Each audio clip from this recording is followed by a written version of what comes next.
Lição 13. A supremacia do Deus verdadeiro.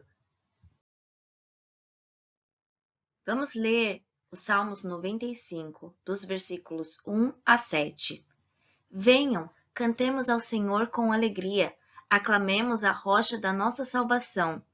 Vamos à presença dele com ações de graças.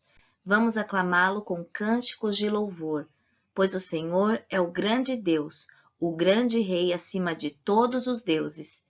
Nas suas mãos estão as profundezas da terra, os cumes dos montes lhe pertencem. Dele também é o mar, pois ele o fez. As suas mãos formaram a terra seca. Venham, adoremos prostrados e ajoelhemos diante do Senhor, o nosso Criador.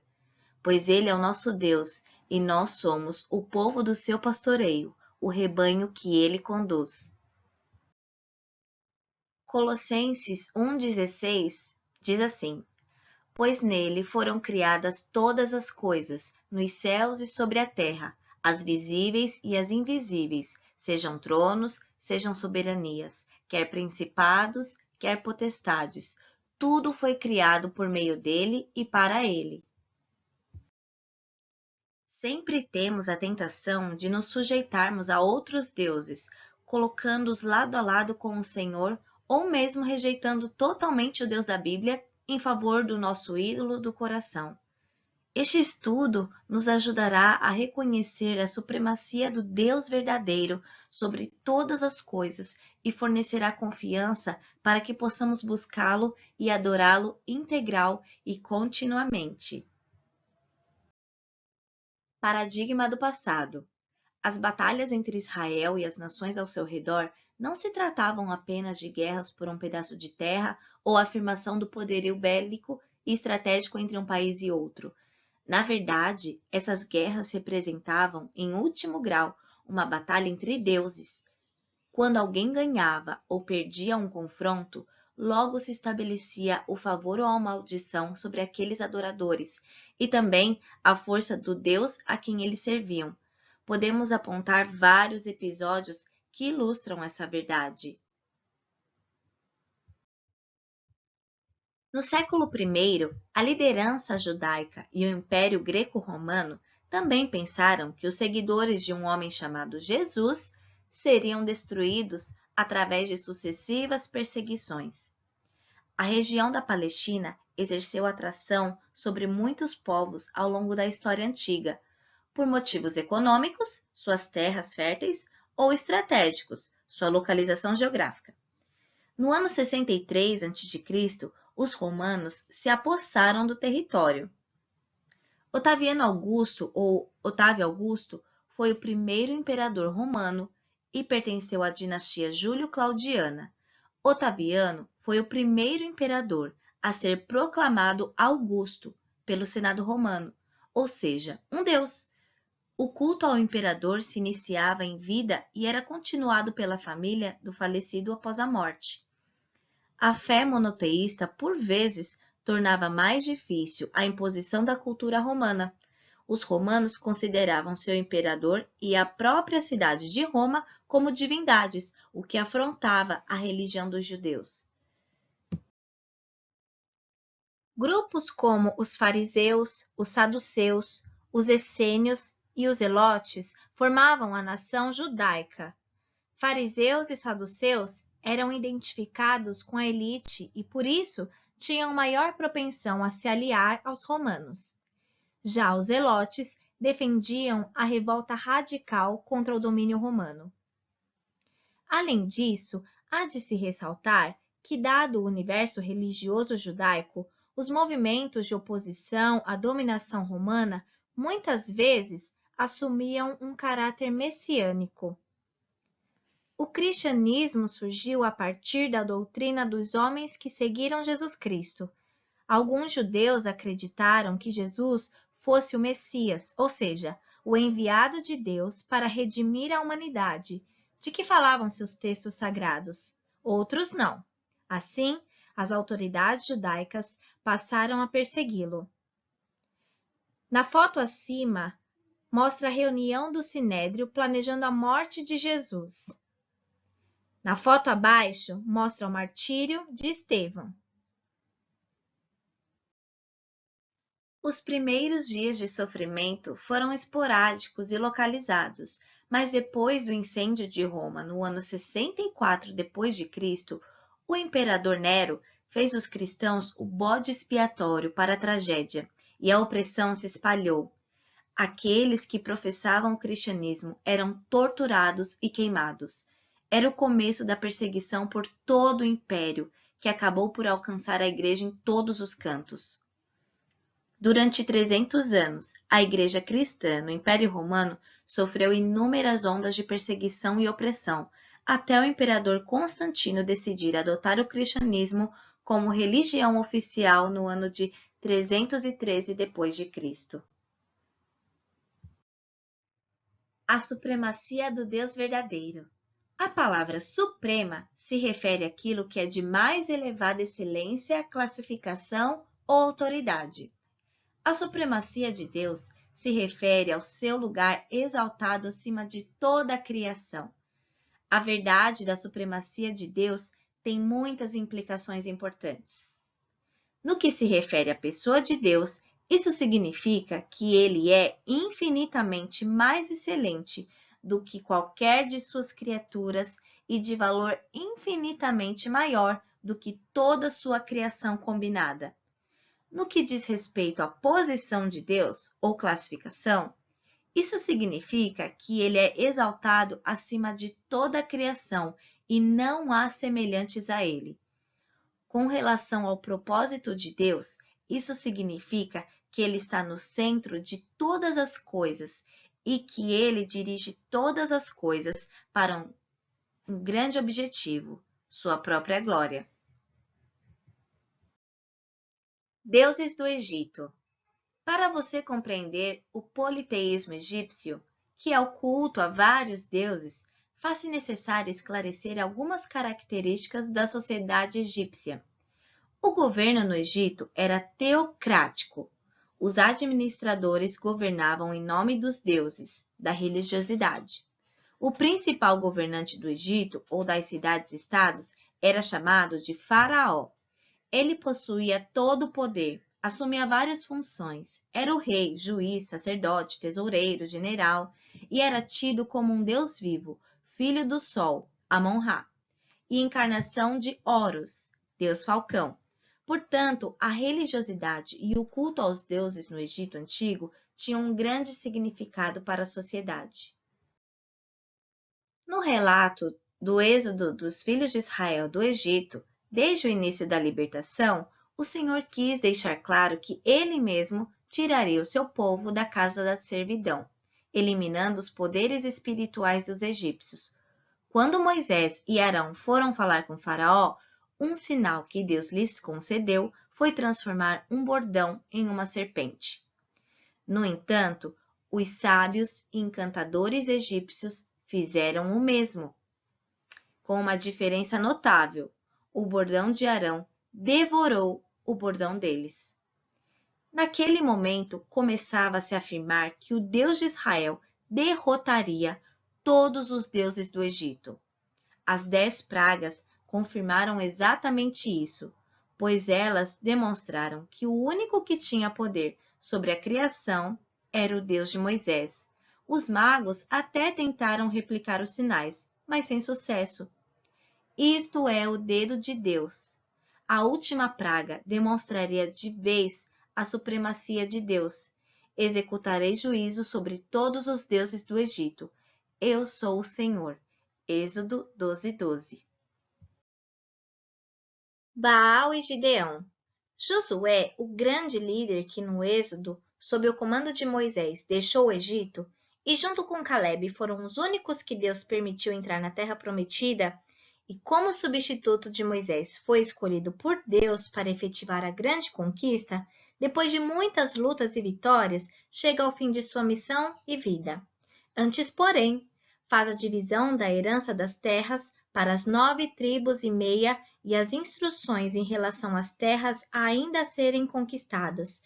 Tudo que o Senhor ordenara a Moisés, ordenou a Josué, que cumpriu à risca sem deixar nada do que havia sido ordenado.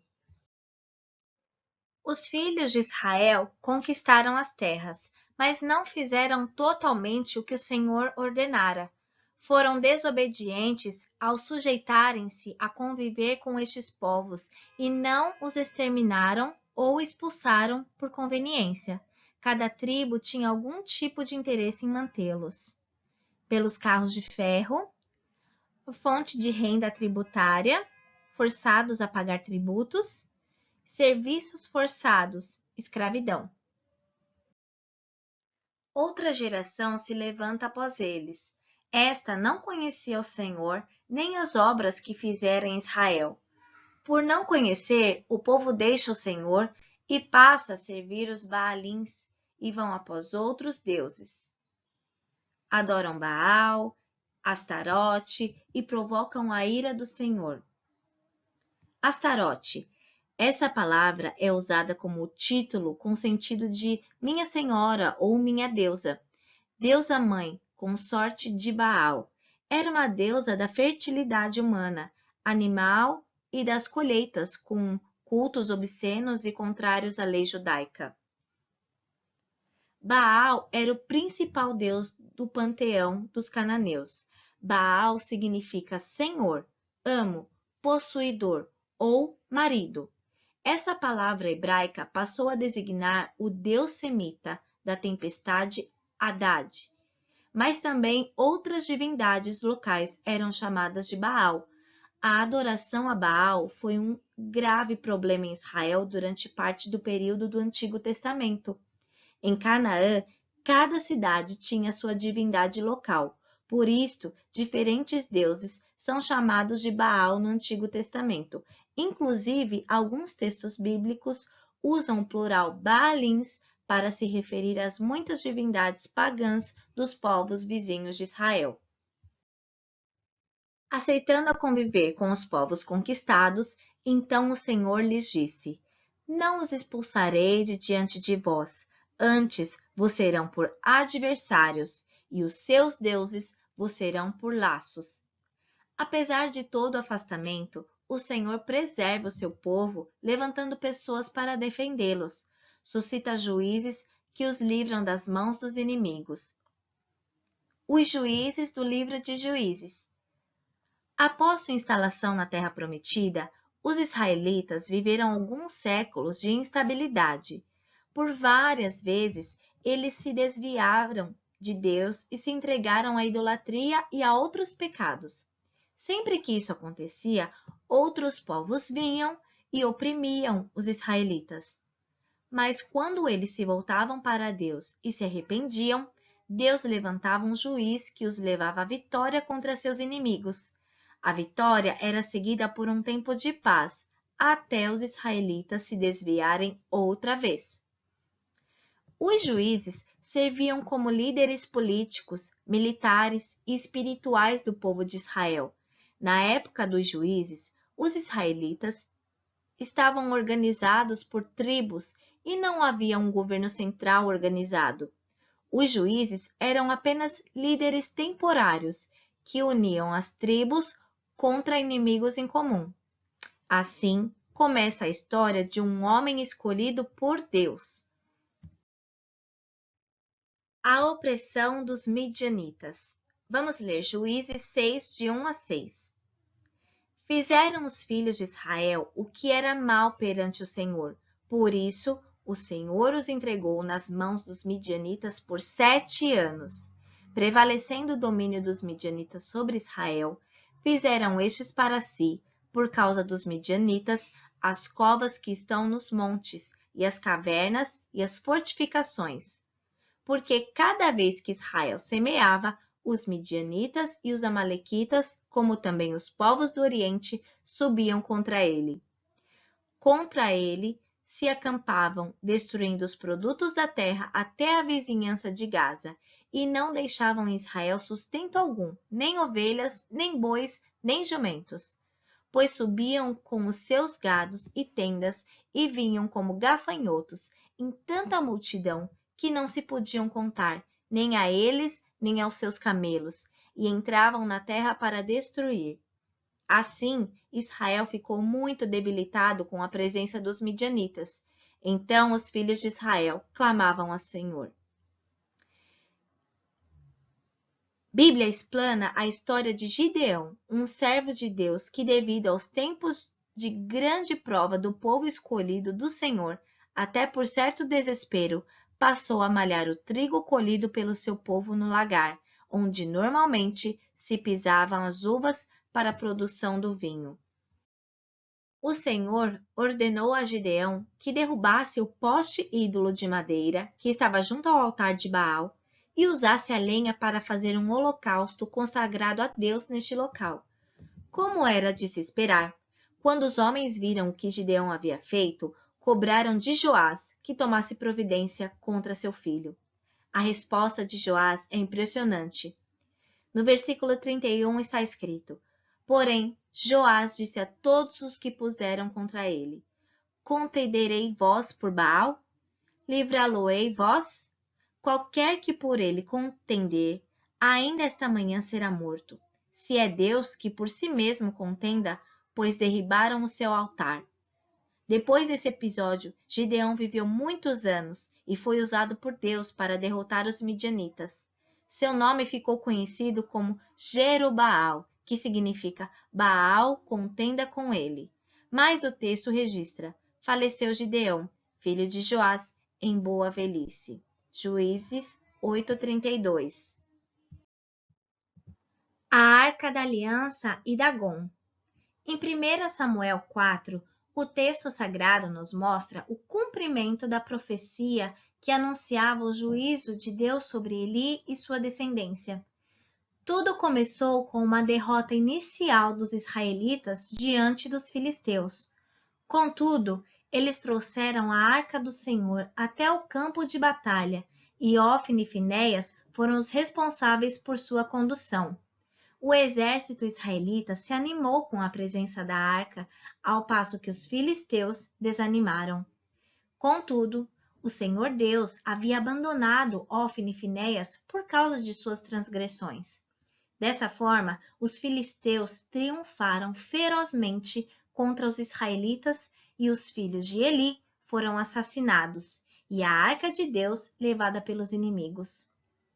Quando Eli soube que a arca, que representava a presença de Deus, havia sido levada, caiu para trás, bateu o pescoço e morreu. Sua nora, que estava grávida, quando ouviu que a arca havia sido levada, entrou em trabalho de parto e morreu, ficando viva a criança. As parteiras o chamaram de Icabode, que significa a glória se foi de Israel. A queda da imagem de Dagom. Quando a Arca da Aliança foi tomada pelos filisteus, eles a colocaram no templo de Dagom, que ficava em Asdod. A Bíblia diz que quando os filisteus levantaram no dia seguinte, a imagem de Dagom estava caída com o rosto em terra diante da Arca do Senhor. Então, eles trataram de colocar a imagem de Dagom em seu lugar novamente. Entretanto, no outro dia, mais uma vez Dagom estava caído com o rosto em terra diante da arca do Senhor, mas desta vez ele estava despedaçado. Sua cabeça e suas mãos estavam separadas de seu tronco. Isso causou grande temor nos sacerdotes pagãos. Além dessa advertência, os filisteus ainda sofreram durante 7 meses enviando a arca de uma cidade a outra, pois os habitantes ficavam cheios de tumores e ratos invadiam as cidades. Eles concluíram que a Arca da Aliança deveria ser devolvida depressa ao povo de Israel. Porque, pois, endurecerieis o coração, como os egípcios e Faraó endureceram o coração? O nome do Senhor havia ecoado por toda a terra pela grande derrota dos egípcios, centenas de anos antes. Senaqueribe, rei da Síria. Senaqueribe subiu ao trono assírio após o assassinato de seu pai, Sargão II, em 705 a.C. Antes de se tornar rei, Senaqueribe servia como governador da fronteira norte do Império Assírio. A história de Senaqueribe é amplamente documentada na Bíblia e também em outras fontes históricas. Como imperador da Síria, Senaqueribe foi provavelmente o homem mais poderoso de sua época. Herdou um longo legado de domínio e conquista e procurou continuar a expansão do seu poder com vitórias sobre vários reinos. Atacou Judá durante o reinado de Ezequias e este até usou coisas do templo do Senhor para pagar tributos altos aos assírios, com o intuito de evitar mais sofrimento no seu reino. Ezequias tinha 25 anos de idade quando começou a reinar e governou 29 anos em Jerusalém. Ele fez o que era reto diante do Senhor, tal como Davi, seu predecessor. Ezequias foi o 13º rei de Judá e foi um dos 6 reis de Judá que passaram para a história como bons reis. Ele depositou toda sua confiança em Deus, de modo que não houve ninguém semelhante a ele entre todos os reis de Jerusalém, nem antes nem depois. Jamais se afastou do Senhor, bem como observou seus mandamentos, conforme escreveu Moisés. Por isso, o Senhor esteve com ele e lhe concedeu prosperidade em tudo o que fazia. No primeiro ano de seu reinado, Ezequias mandou abrir a porta da casa do Senhor e a reformou, reconhecendo o valor da casa de Deus. Ezequias teve como iniciativa também restabelecer o culto a Deus em seu reinado, culto este que foi interrompido pelo seu próprio pai anteriormente. Foi ele quem retirou os altares idólatras das colinas, pôs abaixo as colunas sagradas e destruiu os postes de adoração pagã. Despedaçou a serpente de bronze que Moisés havia construído, pois até aquele tempo os israelitas lhe prestavam veneração, queimando incenso. Senaqueribe, pelos mensageiros, afronta Ezequias e seu povo, colocando à prova sua confiança em Deus. Eis que declara o rei: não deixe que Ezequias vos engane, porque ele não será capaz de vos livrar da minha mão, tampouco vos convence Ezequias a depositar toda a vossa confiança em Deus, argumentando: o Senhor com toda certeza nos salvará e esta cidade não será entregue nas mãos do rei da Síria. 2 Reis 19:10.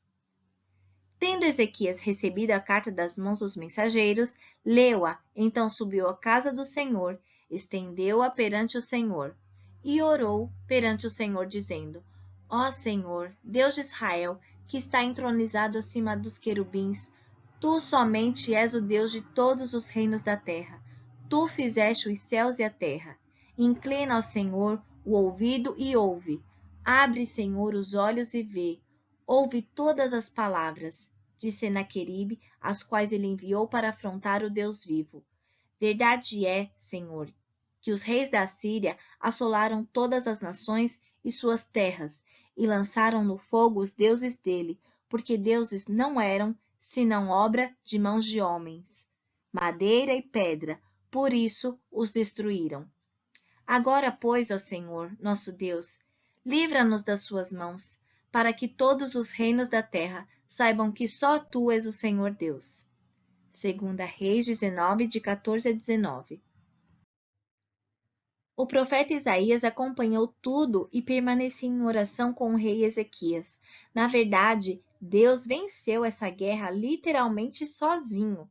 Durante a noite, o anjo do Senhor destruiu 185.000 homens, entre guerreiros, príncipes e os chefes do arraial. Senaqueribe, envergonhado, voltou para Nínive, onde foi morto pelos seus próprios filhos enquanto adorava no templo seu deus Nisroque, decretando assim a sua esmagadora derrota e a dos ídolos que servia. Confiança no Deus Supremo. Como aplicar essa verdade a nós que vivemos em um mundo tão repleto de idolatria? 1. Precisamos olhar para Jesus Cristo. Ele é o Rei vitorioso sobre todos os nossos inimigos, incluindo os principados e potestades. Esta é a imagem do Deus invisível, o primogênito de toda a criação, pois nele foram criadas todas as coisas, nos céus e sobre a terra, e as visíveis e as invisíveis, sejam tronos, sejam soberanias, quer principados, quer potestades. Tudo foi criado por meio dele e para ele. 2. Porque ele venceu. Somos mais do que vencedores em todas estas coisas, porém, somos mais que vencedores por meio daquele que nos amou. 3. Podemos confiar que as obras do diabo foram destruídas. Para isto se manifestou o Filho de Deus, para destruir as obras do diabo. 4. Expansão do reino sobre a terra.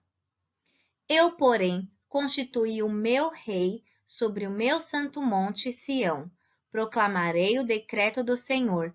Ele me disse: Tu és meu filho, eu hoje te gerei. Pede-me, e eu te darei as nações por herança e as extremidades da terra por tua possessão. Com vara de ferro as regerás e as despedaçarás como um vaso de oleiro. 5. Toda a terra conhecerá o único Deus verdadeiro, e ficará evidente o que as Escrituras sempre afirmaram, porque o Senhor é o Deus supremo e o grande Rei acima de todos os deuses. Aqui estão alguns nomes pelos quais Deus é chamado na Bíblia, que evidencia toda a sua supremacia. El Shaddai, que quer dizer Deus Todo-Poderoso. Elohim, Deus no controle. Shammah, Deus presente. Kadosh, Santo. Jeová Shalom, que quer dizer Deus de paz. Jireh, Deus da provisão. Adonai, Senhor. Shafatar, Juiz. Jeová Rafá, Deus que cura. Sekinu, minha justiça. Elohim, não há outro igual. Palet, libertador. Jeová Nissi, minha bandeira. Elcaná, Deus zeloso. E El-Rai, Deus que tudo vê. Conclusão. As guerras entre os povos da antiguidade não eram simplesmente por causa de terras ou para demonstrar a força dos exércitos. Sempre foi uma batalha sobre quem tinha o Deus mais poderoso ou verdadeiro. Assim, em Cristo Jesus, vemos o verdadeiro Deus revelado e supremo, que tem o domínio sobre toda a realidade.